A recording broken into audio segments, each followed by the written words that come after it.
What is the scariest thing you've ever seen in your life that you can't explain? Story 1. When I was a child, both my parents went to work early, so they would drop me off at my grandmother's to eat breakfast and go to school from there. My grandmother passed away during my junior year in high school, and I started coming straight home from school. During this time, my mother started complaining that when she got home from work, the receiver of the phone, an 80s-style corded push-button phone, next to her bed was off the base. I wasn't using the phone, but she would insist I must have, because the phone was always hung up properly when she left for work. One day I got home a little early. Now I need to pause and tell you about the layout of our apartment. From the front door I could see directly into the living room, dining room, the door to the kitchen, and the short hallway that led to my parents' bedroom and mine. There was no other door. The windows were old-fashioned, narrow casement windows with screens, and we were on the third floor. Anyway, as soon as I walked in the door, I clearly heard 2 footsteps in my parents' bedroom. I dropped my school bag and foolishly ran to the bedroom. It wasn't far and took only a few seconds. When I got there, no one was inside. However, I immediately noticed that the receiver of the phone on my mother's bedside table was on the floor. It was placed so that the cord to the base was stretched out as far as it could go. I later tried to replicate the placement by shaking the table, tipping the phone, and so on. I could never get the receiver off the base that way.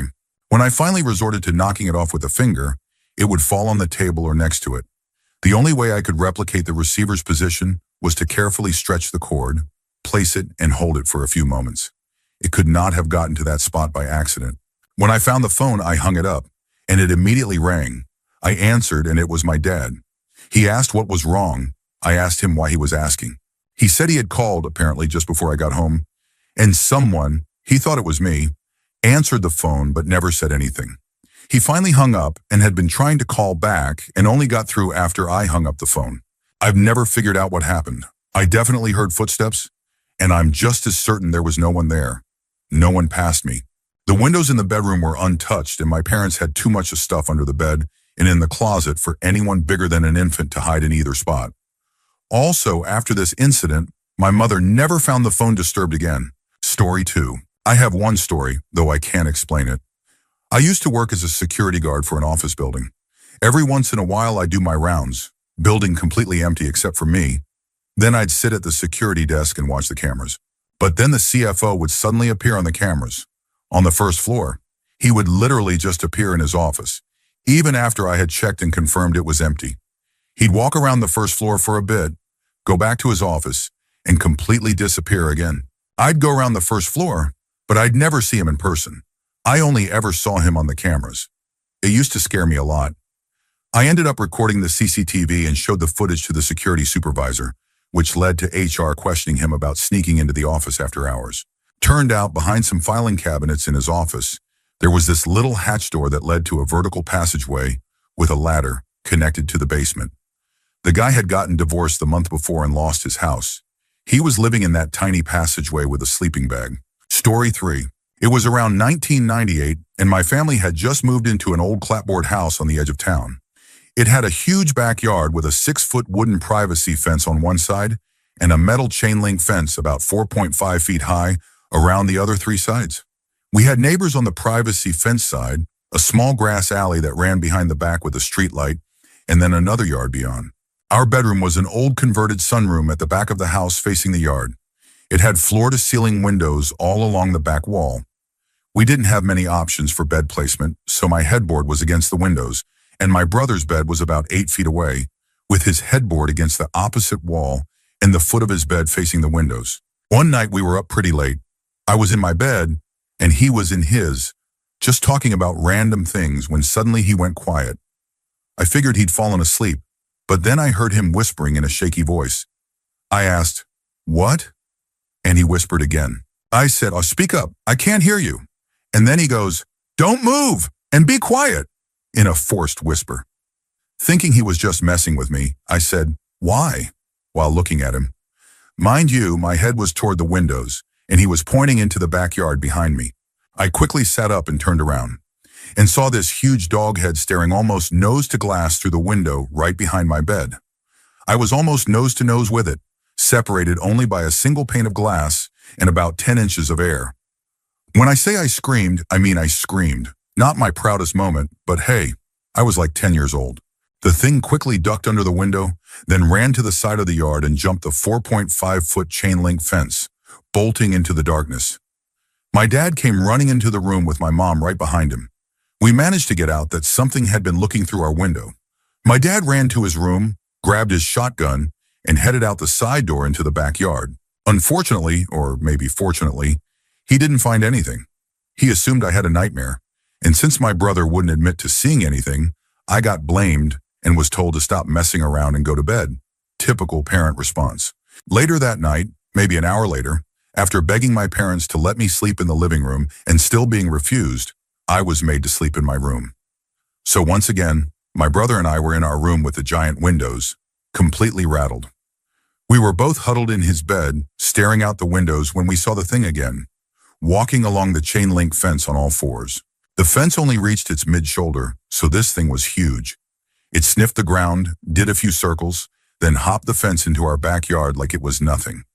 It walked over to the window again and pressed its nose to the glass like it was trying to see in. We were panicking the entire time. Then my brother muttered, "Forget this!" And as soon as he stepped off the bed, we heard a loud bang and saw a flash of light. The thing at the window was knocked sideways but instantly turned and ran across the entire backyard, jumped the chain-link fence, cleared the alleyway, landed in the neighbor's yard, and disappeared in a dead sprint beside their house and into the darkness. That was a 15 to 20-foot jump at least, clearing fences like it was nothing. My dad came tearing around the house with his shotgun, made a mad dash for the side door, and slammed it shut behind him. He was yelling that we had to leave. We packed up and stayed at a hotel that night. My mom refused to believe what we said we saw. We only lived in that house for 6 months. It rattled my dad so much that he didn't even want to go back. He told my mom we were moving the next day, but she didn't agree, until 6 months later when she finally gave in. Mind you, this was in the coastal plains region of Texas. We don't have large wild canines here, just stray dogs and coyotes, but nothing that came close to what we saw. My dad swears he shot that thing from about 15 feet away with a 12-gauge shotgun slug right under its left arm into the ribs where the vital organs are. And still, it just ran off. He said the most disturbing part was seeing it crouch walk on its hind legs toward our window. It wasn't walking on all fours at that point. When it reached the window, it stood up straighter, and he said that while it looked like a dog, its body was shaped wrong. He said it looked like a really stocky person wearing a dog costume, but it clearly wasn't a costume.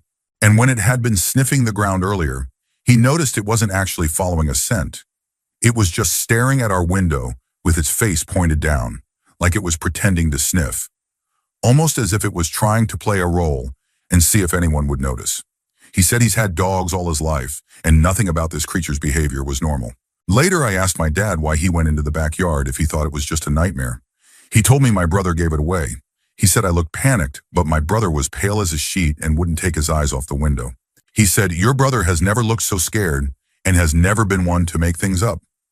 So after going back to bed with my mom, he couldn't shake it. He grabbed his gun and decided to check the yard from the far side of the house in case someone really was out there. He never expected to see what he saw. But when he saw the creature jump the fence and walk toward our window, illuminated by the street light in the back alley, he said he felt this overwhelming dread, like something terrible was about to happen to us. Story 4. I went to college in Providence, Rhode Island. My dorm room was shared with a roommate. We had beds on opposite sides and desks at the foot of each bed, the usual dorm setup. One day my boyfriend and I were hanging out in my room. He was lying on my bed while I bent down to grab something. Suddenly he screamed and grabbed his eyes, visibly shaken. He wouldn't tell me why at first. Eventually he said that when I bent over, he saw a shadow behind me that looked exactly like him, and it freaked him out. He had an afro, so the silhouette would have been very distinctive. We didn't talk about it much afterward, and we never told my roommate.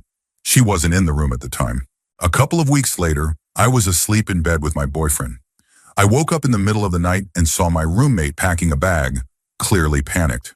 She rushed out of the room and didn't notice I was awake, so I didn't say anything. The next morning, I asked her why she left in such a hurry in the middle of the night. She told me she had woken up and saw my boyfriend sitting at my desk, so she asked him why he was up, only to realize he was actually still asleep next to me. She believed in paranormal stuff, so she completely freaked out and left. That really shook me because we had never told her about the look-alike my boyfriend saw. Yet somehow, she described the exact same thing. Living in Rhode Island really exposed me to some unexplainable stuff. Story 5. My very first job was as a radio DJ at a small hometown radio station in the mid-1990s. This was a tiny building out in the middle of a field with a 500-foot antenna out back and a single road from the main road to the front door. The transmitter was right behind my studio, behind sound-dampening glass, and had a light bulb that was always on. The station was so small that you could see the light bulb in the transmitter room all the way from the driveway. There were only 2 doors, the front door and the back door in the transmitter room. That back door didn't even have a handle on the outside, and it was always locked from the inside. It was impossible to enter through that door from the outside. I worked the evening shift from 5 p.m. to 10 p.m. After my shift, we actually went off the air for the night. I was always the last person there. So after I went off the air, I had to pull commercials for the first hour or 2 of the morning show, clean dishes, finish up some production work, etc. After working there for a year or so, I had racked up a couple of strange experiences. Shadows scurrying about in the corner of my vision, lights turning off and on. One evening, after getting in and taking over the board, I was just sitting there preparing myself mentally for the next 5 hours. I looked up, out the studio doors toward the front door, and saw the perfect shadow shape of a man who was probably 6 feet tall. It was there, then gone. I went to my boss, who wasn't the friendliest person on her best days, and said, "So, I have a weird question." She sighed and looked at me, clearly expecting something annoying. "Have you ever felt like someone was here who wasn't?" My boss yelled across the building for someone to come into her office. When that person arrived, she tilted her head at me and said, "He's seen Jimmy." Supposedly, everyone had seen Jimmy, the original owner of the radio station. He popped in from time to time. "He won't hurt you. He's just checking in on the station." So, from then on, Jimmy would make his appearances. His presence was harmless. My studio faced another unused studio, and he would flash the lights on and off a few times. I'd say, "Hi, Jimmy. Everything's going well," and it would stop. He turned on a water faucet once. He whispered my name in my ear one night, which freaked me out. At least I think it was him. You see, there was another presence in the station, one that didn't feel so harmless. It didn't have a name and was about shin high. This one always gave me a really bad feeling. It would dart beside me, just in the corner of my eye. I always knew it was there because I'd get that overwhelming sense of dread. One night in particular was the scariest I've ever experienced. Here it is, 30 years later, and I still can't explain it. As soon as everyone left the building for the night, I felt it, like it was there. I turned on all the lights, turned the music up, and tried to ignore it. But the longer the night went on, the worse it got. Lights were flashing everywhere. A dot matrix printer in the sales office started running on its own, which never happened, and that office was locked. Then ceiling tiles started moving upward, as if someone hit them from below with a broom handle. They started closest to me, in my studio, down the hall, and ended at the front door, which was locked. Then the front door opened. A locked door opened on its own. I went down the hall to close and relock it. When I did, I saw through the door's window that there was a coffee cup and a cigar sitting on the front stoop. There was no reason for them to be there. On my way back to the studio, I was hit with a strong burst of cigar smell, like I'd walked into a cloud of invisible smoke. I knew I still had duties to finish, but I didn't care anymore. I went off the air, grabbed my keys, and got out of there. I ran to my car, backed up, and looked through the front door. A figure was standing inside, silhouetted against the transmitter light. I peeled out and went straight home. Now, all of that is bizarre, but it's not the most unexplainable part. Is it 100% impossible that someone didn't sneak in and pull off a very elaborate prank? There's a slight minuscule chance, but to this day, I don't know how. It was an old, tiny building. Still, I've kept the possibility open that it might have been a prank. I got home and told my mom the whole story. My heart was still pounding. She just said, "Well, it's bedtime." So I went to my room and dialed up a BBS to write someone about what had happened. As I was typing, my modem's speaker turned on. If you're old enough to remember dial-up modems, you know that the speaker doesn't just turn on once the connection is made. Even if someone picked up the phone in the house, it wouldn't cause the speaker to come back on. It would just corrupt the connection. The speaker turned on, and a voice came through mixed with the static of the data. It screeched, "Help me." Then the speaker shut off and nothing else changed on my screen. That sound, that moment, is burned into my brain. I remember the screech like it was yesterday. I have no explanation for it. My mom was the only other person in the house, and she wouldn't and couldn't have done something like that. It was the scariest night of my life. I'm as skeptical as they come when it comes to ghosts or UFOs. But that night was beyond anything I can explain. As kind of a footnote, I go back to that station now and then when I visit home. I still know people who work there. Jimmy is still active and well known by the staff. That little shadow figure? No one else has reported seeing it. Story 6. At one of my previous sysadmin jobs, we were shutting down one of our smaller data centers as it was being consolidated into a larger facility. But someone still had to be on site overnight in case any server issues came up that required physical intervention. We rotated weekly who would take the overnight shifts there. The place had a reputation for being haunted, though I never really knew by what. It was just a rumor passed around by coworkers when I got hired. Imagine a relatively large open office space, now completely empty of all its cubicles, desks, and people, except for one desk in the center and a few random cables still hanging from the ceiling. Only the lights over my desk worked, casting a glow that bled about 3 feet into the surrounding darkness. That was my setup for the week. I remember sitting there, hearing the distant ambient noise of the server room, the fans, cooling system, etc., while working on a client server, when I saw something dart across the room in my peripheral vision. I looked up and didn't see anything, so I figured my eyes were just tired from the screen glare. I went back to work. About 5 minutes later, I saw it again. Only this time, I also heard the bathroom door open and shut. It was one of those big, heavy doors you had to pull open, and then a mechanism would pull it closed behind you.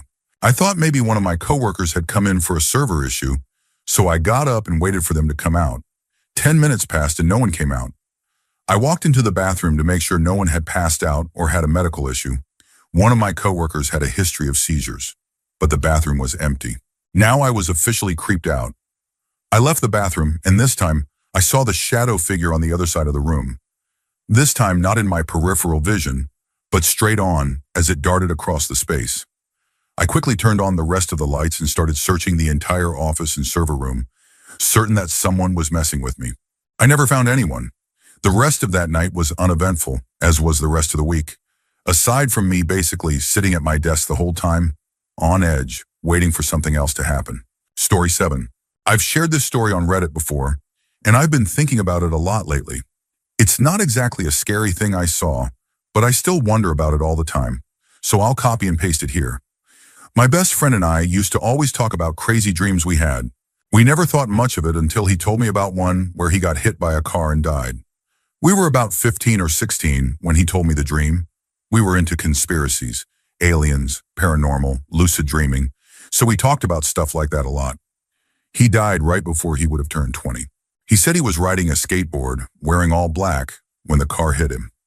He could see everyone at his funeral. He even said his crush was there and laughed about it. He just kept going on about how real it felt, and it really shook me up, until eventually I forgot about it. Then a few years later, after I had long forgotten the dream he told me about, it happened for real. His crush was at the funeral. He did get hit by a car and died. He was wearing all black, his work clothes, and he was riding my skateboard. It was all true. I still don't know what to make of it. Every single detail I remember from his dream came true, and I'm sure there were parts he told me that I don't even remember. I felt crazy. I didn't tell anyone about it. I just don't know how or why he saw it happen in his dream, and I keep wondering what if he had never told me. It left me with so many questions, but I guess now I have proof, at least to myself, that our souls go on after we die. I just wish I knew why he had that dream and why he told me. There had to be some kind of reason. I just keep thinking how I wouldn't believe this story if I hadn't experienced it myself. Story 8. There was this abandoned house in the middle of nowhere, like 30 minutes of back roads to find it, and no other people for at least 10 miles in any direction. My friends and I used to go check out this spooky house and show it off to 1 or 2 new people at a time. We did this 3 or 4 times, and one night, as we were pulling up, a light inside the house turned on. The house didn't have power any of the times we'd been there before, and there were no vehicles anywhere around it that night. It scared us so much that none of us ever went back. In retrospect, it was probably being used as a hunting cabin or a hidden place like a meth lab. Although we never saw anything that indicated that, And maybe they just had the breaker turned off when they weren't there. A car could have been parked somewhere behind the house where we couldn't see it from the road. But as high school kids, no way. To us, it was just a creepy house with unexplained lights. Story 9. When I was 9 years old, I was biking home in the evening. We lived in the countryside, up a small mountain. The road from the village was an uphill, a flat section, and then another uphill. The streetlights only went as far as the flat section. I was a bit afraid of the dark, so I stopped at the end of the lit area, just at the bottom of the last hill, to gather my courage to bike the last stretch home. It was a partial moon, so it wasn't pitch black. At the top of the hill, I saw a figure walking down toward me. I thought I'd wait until they got closer. Maybe I'd feel less afraid if someone else was near. But about halfway down the hill, the person walked into a thin shadow from a tree across the road and never came out, just disappeared. I stood there for a while trying to figure out what I had just seen, and then panicked and biked back to the village. I stayed there until my parents came driving and wondered why I never made it home. They tried to explain it. Maybe the person went into the woods or something. What they didn't tell me then, because they were afraid I'd never bike home again, was that my father had seen the same thing walking home from work. He saw her clearly, walking down the hill. When he looked away for just a second, she was gone, and there were no footsteps in the fresh snow. Later, I read a book about local legends. Apparently, for over a century, people have reported seeing her walk down that hill and disappear halfway down. My youngest daughter loves the story, so we go on ghost stakeouts, buy pizzas and snacks, hang out at the bottom of the hill, listen to the Ghostbusters theme song, and try to see the ghost. Story 10. Once, when I was around 12 years old, I was riding my bike on the trails near a golf course. There are high-tension power lines going through the park, so a clearing cuts through the forest. A car pulled into the clearing, and I noticed the back seat was full, but only the driver was visible up front. They stopped, everyone got out, and they dragged a guy screaming out of the back seat. They beat him up a little and shot him twice, once in the gut, for pain I guess, and once in the head. Then they stuffed the body back into the car, everyone climbed back in just like before, and they drove away. I stayed hidden in the brush, frozen and terrified, until they were out of sight. I went over to where the car had been. No mess. Just tire tracks and footprints. It was like it hadn't happened at all. I rode home and didn't tell anyone what I had seen. After dinner, everyone went off to do their own thing, so I went to my parents' bedroom to use the phone. I called 911, told them I wanted to stay anonymous, and reported what I saw. They thanked me, and I hung up. I never heard anything about it on the news. They must have done a good job hiding the body, but I still think it's strange that I couldn't see any signs of what had just happened right in front of me. I've carried this memory of witnessing a murder for nearly 40 years now, and I think it's influenced how I see everything. Story 11. About 25 years ago, my then wife and I were caretaking a house. We'd been there for several weeks, and we both noticed that we always had this feeling, coming up the stairs from the cellar, that something was going to grab us as soon as we turned off the light switch. Everything else about the house was normal. We slept with an old analog wind-up alarm clock next to the bed, the kind that actually ticks. To set the alarm, you move a small third hand to the desired time. For example, halfway between 6 and 7 for a 6:30 wake-up. It's a physical action, and it's hard to get it wrong. We always had the clock set to wake us up at 6 a.m. It wasn't something we adjusted daily. One night, the alarm went off at around 2 a.m. Old-school ringing bells. We both woke up completely terrified. I saw a small figure, maybe 2 feet tall, run out of the room. I thought I must have been imagining things until my wife screamed, "Did you just see that thing?" We both described it as some sort of small gremlin. When we looked at the alarm clock, we saw that the alarm hand had been moved from 6 a.m. to 2 a.m. That's the whole story. It scared us badly. We never experienced anything else like that there, but that feeling in the cellar never went away. Story 12. In college, I studied in the UK. I lived in a house with a group of other American students, and there were stories about the ghost of a girl who had died while living there. I never really believed any of it, but it was fun to play along. The kitchen had one way in and out, and right after you entered, there was a padlocked door to the cellar on the right, where she supposedly lived. I had the only key. Around Thanksgiving, we were all feeling homesick and decided to cook a meal together. Because the kitchen appliances were small, we had to schedule our cooking in shifts. One girl, who didn't have class the next day, offered to stay up late and start the turkey. That night was the first and only time we went into the cellar to get some larger cooking tools. At 2:04 in the morning, I woke up to my door rattling, like someone was lightly pushing against it. I assumed it was a housemate who had the wrong door. About 30 seconds later, I heard a scratchy female voice softly saying, "Hello," every few seconds. My window was open, and it sounded like the voice was coming from outside. I got up to close it, thinking maybe it was a drunk girl walking back from a pub, but there was no one there. Then I heard, "Hello," again, clear as a bell, behind me. My door rattled again, and then silence. I've had night terrors before, and I hallucinate when I have even a mild fever, so I assumed I was dreaming and laid back down. The next morning at 7 a.m., the girl who had stayed up cooking said, "I had the creepiest night. At 1:50, I heard footsteps coming up the cellar stairs. Then the door rattled. Then at 2:10, the door rattled again, and I heard footsteps going back down." She told me this before I'd said a single word about what happened to me. Story 13. My mom and I were driving up from Texas to Washington in late October. We stopped to rest in this national park in southern Colorado, and were pretty much the only people there. It was usually daylight when we stopped to rest because my mom preferred driving at night. We were sitting there making something to eat when this guy on a bicycle went past us and glared at us with these hate-filled eyes. My mom and I were pretty creeped out by him, but went on with what we were doing, then laid down in the car to sleep. Her in the front and my boxer and I in the back seat. I got this feeling like I was being watched, and then my dog's hackles went up and she started this really deep kind of growl, the kind she only made when she was truly bothered by something. I reached over and chambered around in my shotgun. My mom heard it and said, "Hey, are you awake? Do you want to get out of here?" And I said, "Hell yeah, I do." We got up and I stood guard with my shotgun and the dog while she packed everything into the car. We couldn't see him, but we could both feel that he was watching us, and the dog didn't settle down until we'd left that place far behind. We made a beeline for Moab and stopped at a truck stop to rest instead. When we got up, we went in to grab something to eat and met a really friendly trucker. We told him what had happened. He shadowed us north for quite a while and then handed us off to other truckers. They shadowed us all the way to Idaho. They were all a great bunch of people for sure. Story 14. Roughly 15 years ago, I was in upstate New York with my uncle at our family house. It's a quiet place, not many people around.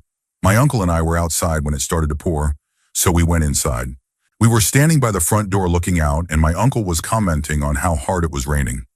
It's pretty rural, so it was mostly pitch black outside except for the front house light illuminating the yard. As we were watching the rain, we both saw someone speed walking down the road. It was so dark, but their skin was incredibly pale. We could see their hands moving, and then their face as they turned toward our house. All I remember is that the face had no eyes. My uncle quickly shut the door and said not to worry. It was probably someone who got caught in the rain. I was scared, but he calmed me down. I was little, so I don't remember much after that, except that my uncle kept watch for a while. I actually forgot about this story until years later when I brought it up to him, thinking maybe it was a dream. His attitude changed instantly. He just said he remembered, but didn't want to talk about it. I've never brought it up again. And to this day, when I think about it, I get a really eerie feeling. Story 15. I worked in a nursing home for years during the night shift. Everyone always complained about weird stuff happening, especially noises from the top floor. I never believed in any of that, so I was always the one who volunteered to do the night checks. One night, I was changing a resident on that floor with a colleague when he said he heard something, like people walking. We were inside the resident's room, and I had to go to the cupboard at the end of the corridor to get bed sheets. As I was walking back with the sheets, I kept hearing footsteps and the sound of someone rustling plastic bags. I was so annoyed, thinking someone was messing around. I looked out of the room and saw a shadow passing through the corridor. The problem was, the shadow was huge, like a full-size person, and it moved along with the sound of steps and plastic being touched. I froze completely. I was so terrified I had to call another colleague to come upstairs. I couldn't bring myself to leave the resident's room. Keep in mind, I never believed in any of that stuff. For 2 years, I did night checks on the top and bottom floors all by myself, and I never had any issues. But after that night, I never went upstairs alone again. I was always scared after that. Story 16. This isn't my story, it's my uncle's. A bit of backstory, he used to work on the London Underground doing maintenance on the tracks and tunnels. One time, he went into a tunnel with 2 other colleagues. They had stopped to work on something when a man said to my uncle, "Hey, uncle's name, can you show me the way out?" My uncle assumed it was one of the guys in his team and replied, "You know the way out." He was so focused on his task that he didn't turn around at first. Then the man said, "I'm so cold." At that moment, my uncle said he suddenly felt freezing. The air around him changed. He turned around and shone his light on the man, and that's when he saw him. He described him as a ghost. The man was holding a really old-fashioned lamp and wearing a dirty, outdated uniform. My uncle said he could just tell this man wasn't alive. The man kept repeating, "I'm so cold, I'm so cold." My uncle eventually said, "I don't think you're supposed to be here, mate. Can you see a light anywhere?" The man looked directly at him and said, "Can you help me? I'm so cold." One of my uncle's colleagues came over, thinking maybe it was someone on the team playing a joke. But when he approached the man, he disappeared right in front of their eyes. They all freaked out and ran. None of them would go back into that tunnel again. Some of their other colleagues said they also saw the same figure, and every time, he says the same thing about being cold. My uncle's retired now, but he says he still thinks about that man from time to time. Story 17. I was about 12 at the time. Every year, my parents and I would drive from Montreal to Nova Scotia to visit family. Having always taken the Trans-Canada route, we decided to go through the States for a change. We ended up heading southeast through Maine and eventually into New Brunswick, then Nova Scotia. I remember we were in a very remote area, hadn't seen a house for a very long time. This was before GPS or Google Maps, so there was a growing concern in the car that we might run out of gas. I don't remember the name of the road, but it was a narrow country road with a mountain on the right side that went straight up through dense woods. On the left side, it was also thick forest and a steep downhill where I could make out a river at the bottom of the cliff, probably 75 to 100 feet down. Trees hung over the road, so even though it was a sunny day, the road was mostly in shade except for a few places where the sun broke through. I heard my dad ask my mom, "What the heck is that up ahead?" I leaned over to look down the road and saw what looked like a man in the distance, standing on the side of the road. Too far to make out any details, just a big dark figure. As we rolled closer, this person crossed the road, both lanes in what I swear was 3 or 4 steps. Then once it reached the other side, it just vanished into the woods. When we got to the spot where it had crossed, my dad slowed down and looked around. Nothing. No sign of anyone. No trail. Just gone. We never figured out what we saw, but 30 years later, it still comes up in conversation every few years. The feelings are always mutual, unexplainable, creepy, and weird. Story 18. Back in college, my girlfriend and I would go back to her parents' old farmhouse to hang out after class. There was never anybody home. One afternoon, I was standing in the kitchen, thirstily guzzling a post-intimacy Gatorade. Behind me was a back staircase leading up to the second floor of the house.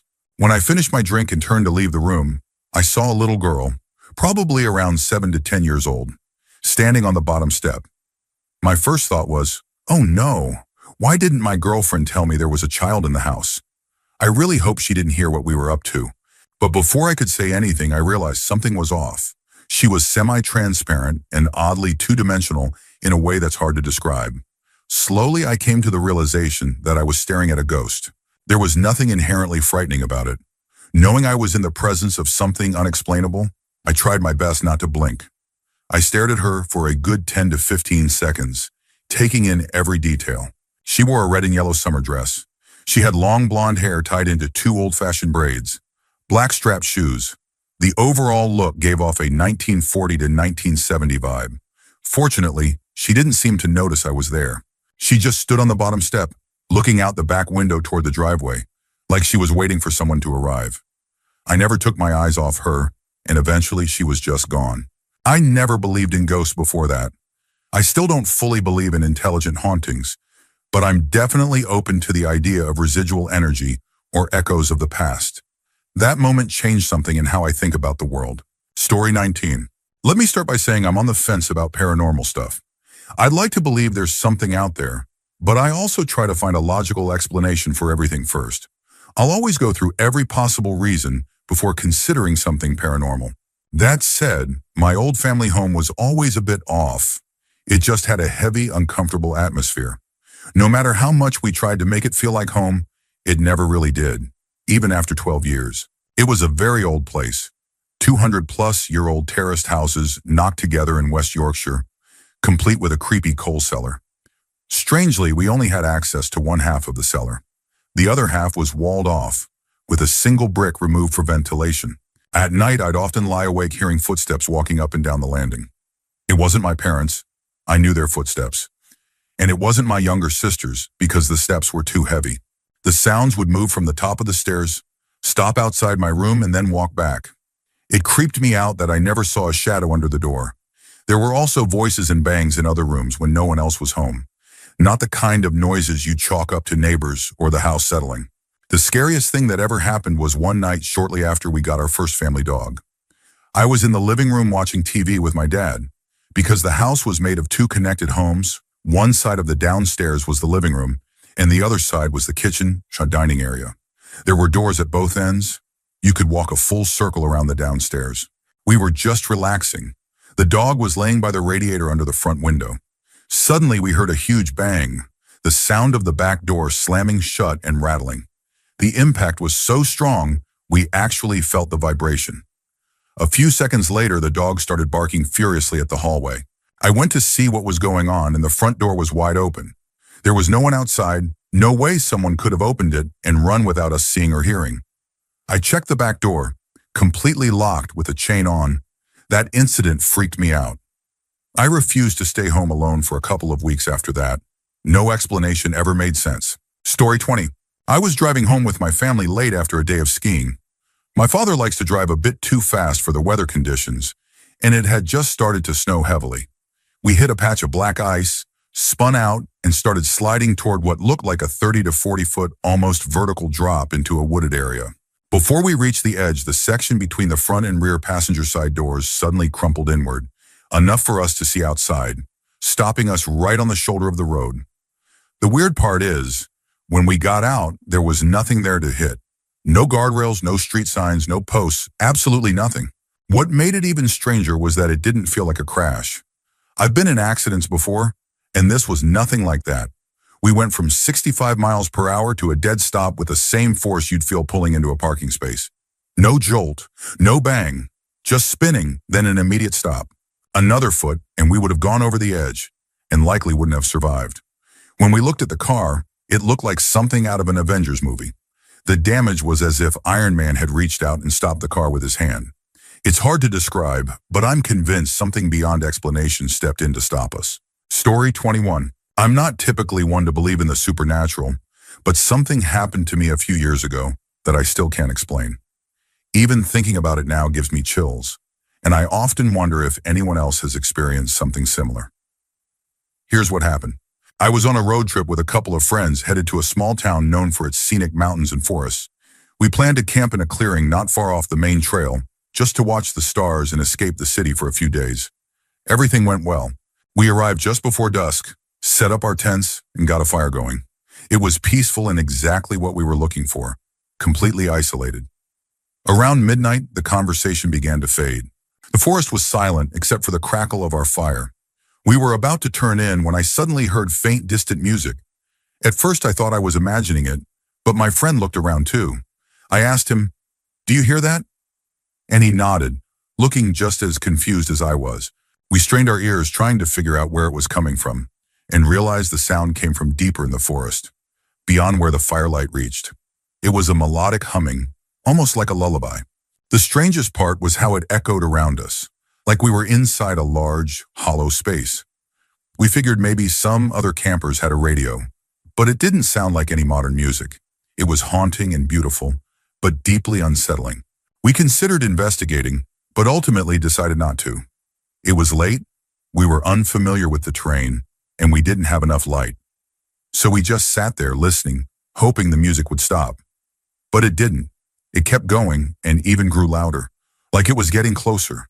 But we couldn't see anything beyond the glow of the fire. Then things got weirder. The fire suddenly dimmed and the whole clearing turned cold. Like all the warmth was pulled from the air. The music was now clearer, coming from all directions. My friend whispered, "I think we should go back to the car." I didn't need convincing. We grabbed the essentials, left the rest, and made our way back to the trail. As we walked, the music followed us, fading in and out like something was pacing us through the trees.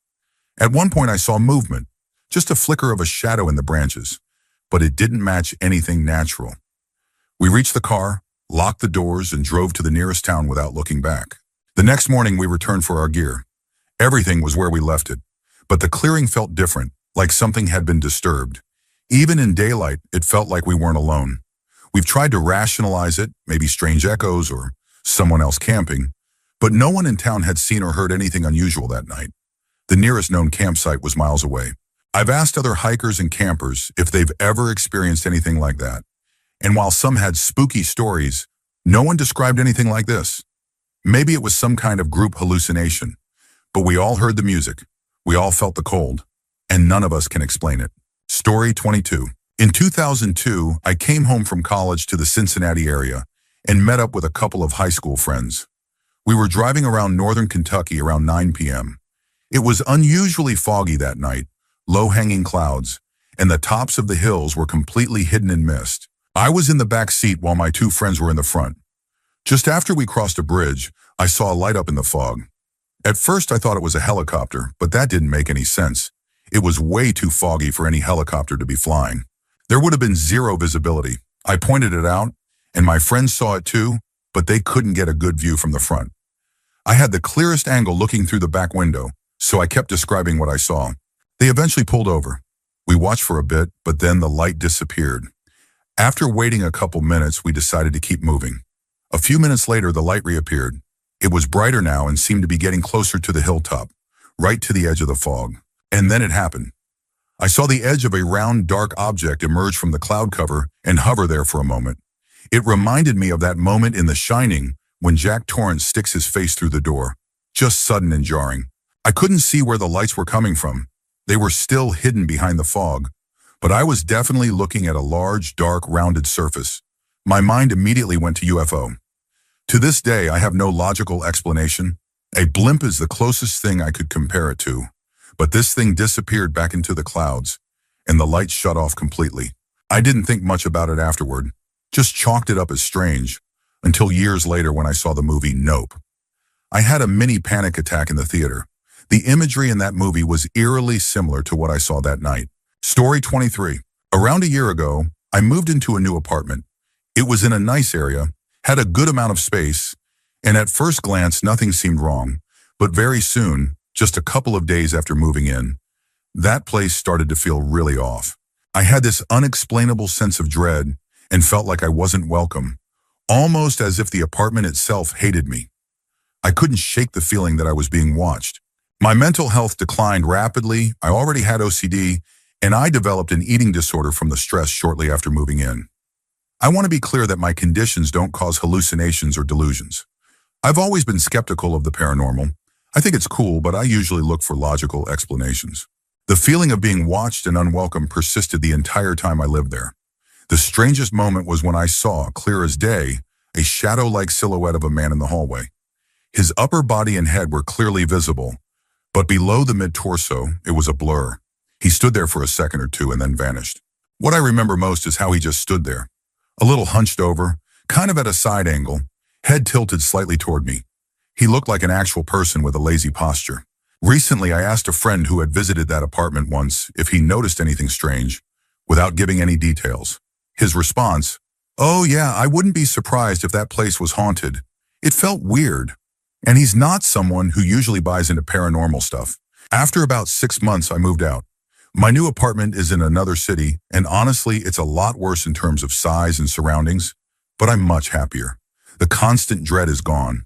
I even recovered from the eating disorder not long after moving. So yeah, maybe that place had invisible mold or something messing with me. Whatever it was, I'm glad to be out of there. Godspeed to whoever lives there now. I hope they don't see the Shadow Man.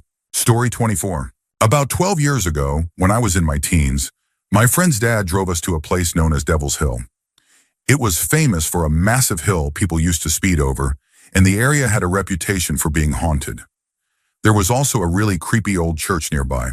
We drove there one night, but the back entrance was completely blocked off with concrete barriers. So we circled around to the opposite side of the hill. The area was in the early stages of being developed into a housing estate. Partial builds were scattered throughout, all fenced off. As we were halfway up the road on the other side of the hill, a massive crowd suddenly appeared out of the bushes. They looked like members of a cult, dressed in full robes, very much resembling KKK-style outfits. The strangest part was how they appeared. It didn't look like people emerging from the bushes. One second the road was completely empty, and the next there were 50-plus figures just standing there in front of us. We immediately threw the car into reverse, backed into a fence, and sped away. To this day, I still can't explain what we saw, but we all saw it, and it still comes up in conversation now and then. Story 25. I grew up in a haunted house in Canada from the age of 7 to 18, so I've seen and experienced many things I can't explain. I mention this because it gives context to something that happened just last week. That house in Canada was undeniably haunted. Doors would slam, orbs appeared, shadows moved, electronics would malfunction. It had it all. Whatever was there didn't seem malicious, more playful than anything, especially when we were kids. I was never really scared, just confused sometimes. Last week, my wife and I flew to York, UK. It's a lovely town, made even more special by the people who care for it. We spent 3 days exploring, shopping, and drinking pints with the locals. One of the shops we visited was a 4-story antique store near the Minster. The first floor was fascinating, old housewares. Second floor was vinyl records. Third floor held curiosities from all over the world. Then we reached the 4th floor, and everything changed. As we stepped onto that level, it felt like I walked straight into the saddest, angriest place I've ever been. One wall held World War I medals, the other World War II medals, and in the middle of the room was a rocking horse. I don't know what it was, who or what had left an imprint there, but the darkness in that room was overwhelming. I panicked and ran. I left my wife behind, sprinted down the stairs, and sat on the steps outside waiting for her. When she finally came out, she asked, "What's wrong with you?" Then added, "Yeah, you felt that too?" The rocking horse started rocking when you ran. That's when I decided I won't ever be going back there. Story 26. My grandparents own a very old, large mansion that my 3 siblings and I spent a lot of time in growing up. Each of us had our own bedroom. One night, my sister begged me to sleep in her room because she was scared. We were both watching TV when I suddenly saw a woman with long dark hair wearing a sundress walk from the library, past my sister's doorframe, and down the hall. I jumped up and rushed to the hallway just in time to see her glance back at me, round the corner, and vanish. My sister ran over and slammed the door in front of my face. She was nearly in tears, saying, "She'll be back. Please don't open the door. I don't want to see her again." The door had a large square hole where a metal grate used to be for ventilation, but at the time it had been removed for cleaning. Several times that night, I saw the woman's legs walk past the door through that opening. To this day, my sister refuses to talk about what happened. Once the grate was put back on the door, she kicked me out of her room and never asked me to stay over again. Story 27. This happened almost 20 years ago and is definitely the strangest, and at the time scariest thing that ever happened to me. I was hanging out in my parents' basement, gaming. This was peak Halo 2 era. I was home alone and got off the couch to grab a snack or something. As I was heading toward the stairs, I suddenly felt what I can only describe as an electric current shoot up my spine. It was instant, intense, and only happened once. I'd never felt anything like it before, so I quickly took off my shirt to check myself. I noticed a red mark forming on my right shoulder, and as I kept looking, the shape started to change. Within seconds, it had formed perfectly into a red handprint, like someone had slapped me hard on the back. It disappeared just as quickly as it came, leaving me in absolute shock. My grandfather had passed away about a week before this happened. We were really close, so I've always taken that moment as a sign from him, like he was letting me know he was still with me. If it wasn't him, I have no explanation. This has never happened to me again. Story 28. In the 1980s, there was a derelict hotel near where I lived in East London called the Galleons. It was terrifying, built in the 1800s, complete with gargoyles and everything. Look it up.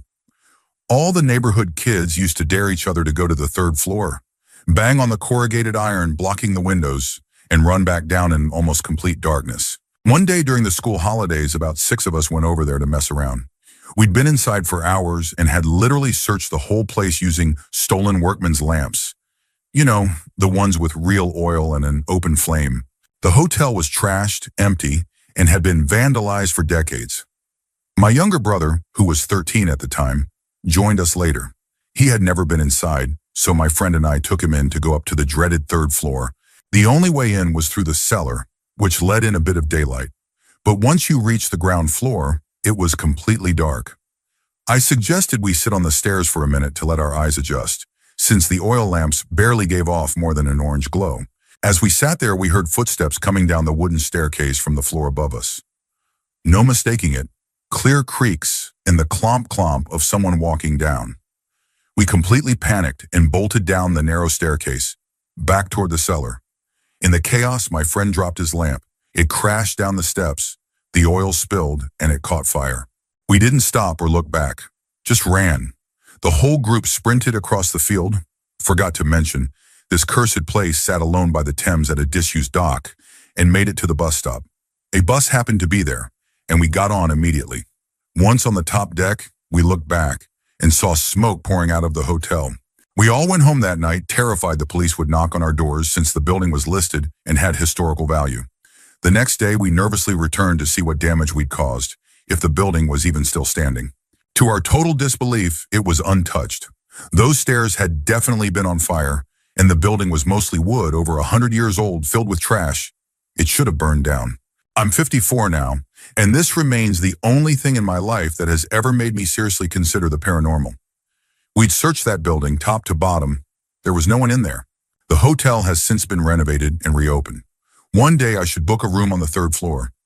Look it up on Google, especially the black and white photos of it before restoration.